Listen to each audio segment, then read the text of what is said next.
The building is a magnificent Art Deco style, and a lot of the motifs, the things that you'll see carried out in the building, is from the Mayan and American Native Indian gods or water gods. When it was built, it was a WPA project, and it was designed to be the most complete health center in the United States at that time. Part of the reason is because it brought all 10 of those waters into the Hall of Waters, and they were piped here to this water bar, which today is still the longest water bar in the world. There were 4 different types of water. There was the iron manganese, which was used as a blood builder, so if you were tired and run down, you got that. There was also, at the time they called it a lithia water, which had some trace amounts of lithium in it. And then later, when the Hall of Waters was built and they tested those wells, those were just too small a trace amounts, so they went ahead and they were high in calcium bicarbonate, so they called them calcium waters.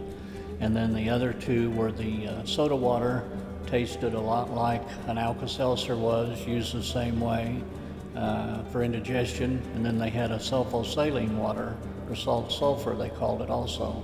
And they used those in the baths and in the swimming pool, and then also they would have you drink those, and it worked as a laxative. Most patients began with a relaxation regimen, an aerated bubbling bath and sulfosaline water, some time in the steam room where the moist heat cleared out your sinuses and alleviated asthma and allergies, and finally, a full-body massage.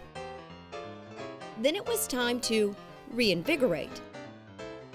Perhaps some laps in the Olympic-sized swimming pool, some exercise in the hydrotherapy pool, or even a more specialized treatment. So you'd come in here and you would see your doctor in town, and then he would give you a prescription for what kind of waters you needed to drink. In this case, this person started at 7 in the morning with hot sulfosaline water, and then they would drink water about every 2 or 3 hours up until about 8 o'clock at night. So they kept you busy with the drinking.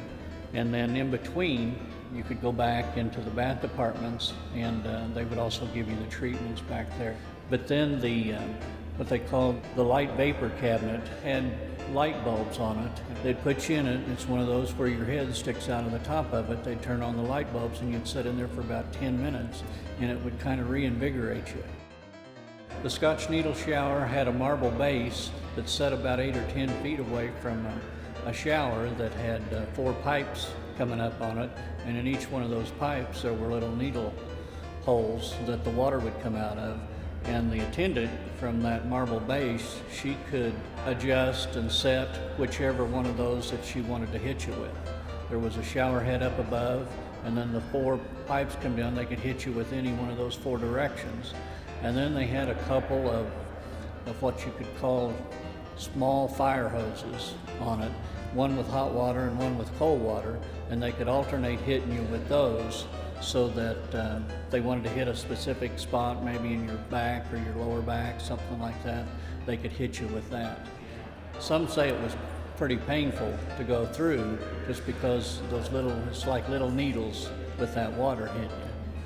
They wanted to try and flush out all the toxins or poisons that were in your body. Once they got the poisons out, they felt like that getting your circulation moving good again with the hot and the cold, that your body would eventually help heal itself. Today, the Hall of Waters is also a visitors tourism center for Excelsior Springs. You can see historic photos, go on tours, and still belly up to the bar. The building itself is a national treasure. It's really a vital part of the redevelopment of our downtown. We understand that, and so we want to preserve that as best we can. We're still looking to our past as a way to enhance our future. Located alongside the Fishing River in East Valley Park sits the superior No. 2 Well Pagoda, the last remaining original well pagoda in Excelsior Springs.